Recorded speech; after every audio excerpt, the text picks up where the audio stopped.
अमेरिकी सेना में बगावत, आर्मी चीफ ने छोड़ा मैदान। जंग के बीच में अमेरिकी आर्मी चीफ ने दिया इस्तीफा। कई सैन्य कमांडरों ने भी दिया इस्तीफा, कई लाइन में। जंग में ईरान की जीत तय, दिखते ही बौखलाए ट्रंप। क्या अमेरिका के राष्ट्रपति डोनाल्ड ट्रंप ने यह मान लिया है कि वो ईरान से जंग हार चुके हैं?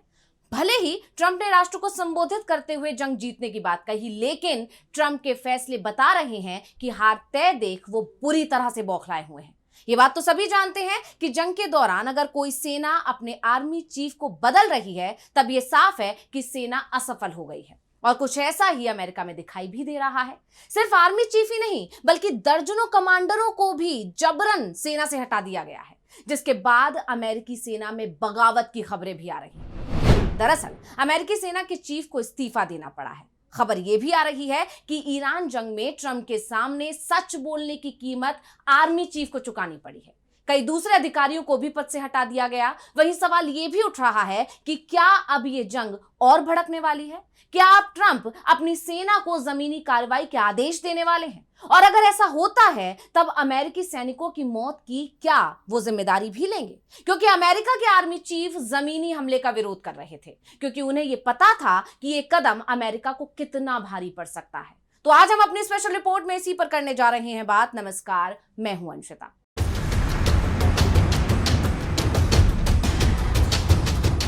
ईरान ने पूरे पश्चिम एशिया में तबाही ला दी है, जिससे बौखलाए ट्रंप अब अपनी सेना के उन अधिकारियों को हटाने के काम में जुट गए हैं जो जंग की असली तस्वीर ट्रंप के सामने रख रहे थे। गुस्साए ट्रंप ने अब उन सैन्य अधिकारियों को ही अपने निशाने पर ले लिया है जो ट्रंप के फैसलों पर सवाल उठा रहे थे। यहां तक कि अमेरिका के सेना चीफ जनरल रैंडी जॉर्ज को भी हटा दिया गया है। पेंटागन के मुख्य प्रवक्ता सीन पार्नेल ने एक्स पर इस खबर की पुष्टि करते हुए बताया कि जनरल जॉर्ज तत्काल प्रभाव से सेना के 41वें प्रमुख के पद से रिटायर हो रहे हैं। उनके कार्यकाल में अभी 1 साल से ज्यादा का समय बाकी था। जॉर्ज को हटाने का कारण नहीं बताया गया है। जनरल जॉर्ज के पद छोड़ने के बाद सेना उप प्रमुख जनरल क्रिस्टोफर लानेव को कार्यवाहक आर्मी चीफ बनाया गया है। ट्रंप की तरफ से सेना चीफ को हटाने का जो फैसला लिया गया है, उसे ईरान की इस जंग की सबसे बड़ी जीत बताया जा रहा है, जिसके साथ ही जंग की तस्वीर भी काफी हद तक साफ हो गई है। यह भी कहा जा रहा है कि अमेरिकी सेना ने ईरान को लेकर जो चेतावनी ट्रंप को दी थी, वो सच साबित हो गई है और इसी के चलते ट्रंप अब अपनी ही सेना के खिलाफ मोर्चा खोल चुके हैं। दरअसल जंग को लेकर ट्रंप का हर प्लान फेल साबित हुआ है। डोनाल्ड ट्रंप जो जनवरी की शुरुआत में ही ईरान पर हमले का प्लान कर रहे थे, लेकिन जब उन्होंने सैन्य अधिकारियों के साथ एक बैठक की, तो उस बैठक में जवाब मिला कि अगर अभी हमला किया गया तो ईरान पूरे पश्चिम एशिया में तबाही मचा देगा, हमारे हजारों सैनिकों की जान चली जाएगी, नुकसान कम रखना है तो इसकी तैयारी करनी होगी, कम से कम 2 महीने का समय चाहिए। और यही कारण है कि जनवरी में जो जंग शुरू होनी थी, वो फरवरी के आखिरी दिन तक के लिए टल गई। लेकिन जो सवाल ट्रंप के सामने जनवरी के शुरुआत में अमेरिकी सेना ने उठाए थे, वो अभी भी बने हुए हैं। ईरान की ताकत को लेकर ट्रंप के सभी अंदाजे गलत निकले हैं और अमेरिकी सेना की तरफ से जो कहा गया वो सच होता दिखाई दे रहा है। आर्मी चीफ के अलावा सेना के 1 दर्जन से ज्यादा बड़े जनरलों और एडमिरलों की छुट्टी की जा चुकी है, लेकिन इस पूरी लिस्ट में आर्मी चीफ रैंडी जॉर्ज का जाना सबसे बड़ी खबर माना जा रहा है, क्योंकि वो कोई साधारण अफसर नहीं है। वेस्ट पॉइंट मिलिट्री एकेडमी से ग्रेजुएट जॉर्ज ने पहले खाड़ी युद्ध से लेकर इराक और अफगानिस्तान तक की भीषण जंगों में हिस्सा लिया। उनके इसी लंबे अनुभव को देखते हुए 2023 में उन्हें सेना के सबसे ऊंचे पद पर बैठाया गया था। आर्मी चीफ बनने से पहले वो बाइडेन सरकार में रक्षा सचिव के खास सलाहकार भी रह चुके हैं, यानी उनके पास युद्ध के मैदान से लेकर पेंटागन का दफ्तर चलाने तक का गहरा अनुभव है। और यही कारण है कि वो ट्रंप के निशाने पर आ गए, क्योंकि जॉर्ज सच बोलते थे, जो ट्रंप सुनने को तैयार नहीं होते। और आर्मी चीफ के साथ chief of chaplain major general William Green और US army transformation and training command के कमांडिंग जनरल डेविड होडेन को भी रिटायर कर दिया गया। इससे पहले रक्षा मंत्री पीट हेग्सेथ ने डिफेंस इंटेलिजेंस एजेंसी के प्रमुख लेफ्टिनेंट जनरल जेफरी क्रूज को तब पद से हटा दिया था, जब एजेंसी की रिपोर्ट में ईरान पर अमेरिकी हमलों को असफल बता दिया था। रिपोर्ट में कहा गया था कि ट्रंप ईरान पर हमले को लेकर जो दावा कर रहे हैं वो सच नहीं है। इसके अलावा नेटो में अमेरिकी प्रतिनिधि वाइस एडमिरल शोशना चैटफील्ड और जॉइंट चीफ ऑफ स्टाफ के चेयरमैन CQ ब्राउन को भी हटाया जा चुका है। भारी संख्या में अपने सैन्य अधिकारियों पर कार्रवाई कर ट्रंप ने एक तरह से मान लिया है कि 1 महीने से ज्यादा समय से जो जंग चल रही है उसमें ईरान बड़ी जीत की तरफ बढ़ चुका है।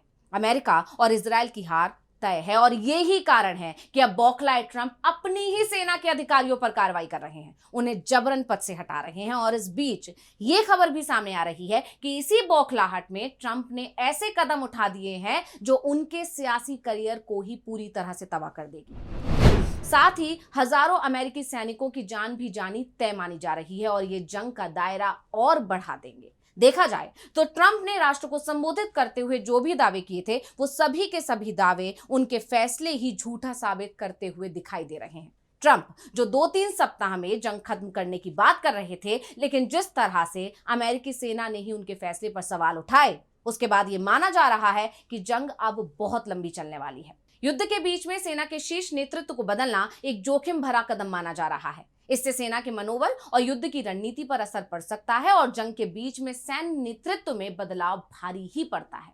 वैसे सिर्फ सैन्य अधिकारियों को ही नहीं हटाया गया है, कई दूसरे अधिकारियों पर भी कार्रवाई की गई है। अमेरिकी राष्ट्रपति डोनाल्ड ट्रंप ने अटॉर्नी जनरल पॉम बोंडी को बर्खास्त कर दिया है और अब ये खबरें भी सामने आ रही हैं कि फेडरल ब्यूरो ऑफ इन्वेस्टिगेशन यानी FBI के निदेशक काश पटेल का अगला नंबर हो सकता है।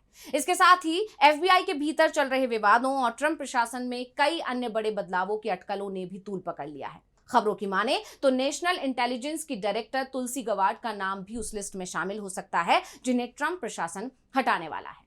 तो इन फैसलों के जरिए ट्रंप ये दिखाने की कोशिश कर रहे हैं कि सेना के अधिकारियों की छुट्टी करने का उनका जो फैसला है वो किसी दबाव में या जंग हारने की संभावना के चलते नहीं लिया गया है, बल्कि ये फैसला उनका अपना फैसला है। लेकिन जो सच्चाई है उससे ट्रंप अपनी पूरी ताकत लगाकर छिपा नहीं सकते हैं और सच्चाई सबके सामने है। जंग के 5 सप्ताह पूरा होने के बाद ईरान पूरी ताकत से अमेरिकी ठिकानों पर हमले कर रहा है और ट्रंप जो पहले दिन ही जंग जीतने का दावा कर रहे थे अब किसी तरह से जंग से निकलने की कोशिश कर रहे हैं। लेकिन ईरान ने ट्रंप की हर कोशिश के रास्ते पहले से ही बंद कर दिए हैं। ईरान का कहना है कि अगर अमेरिका को जंग से बाहर निकलना है तो उसका एक ही रास्ता है और वो है अमेरिका का सरेंडर। अमेरिका जब तक सरेंडर नहीं करेगा जंग इसी तरह चलती रहेगी और अब अमेरिका बड़े नुकसान के लिए तैयार हो जाए। तो स्पेशल रिपोर्ट आपको कैसी लगी हमें कमेंट करके अपनी राय जरूर दीजिएगा। इसी के साथ मुझे दीजिए इजाजत। देखते रहिए DB लाइव। नमस्कार। हमारे चैनल से जुड़े रहने के लिए YouTube पर टाइप करें DB लाइव, सब्सक्राइब बटन को क्लिक करें और बेल आइकन को दबाना ना भूलें ताकि खबरें आप तक पहुंचती रहें। देखते रहिए DB लाइव, क्योंकि यहाँ हैं खबरें लगातार।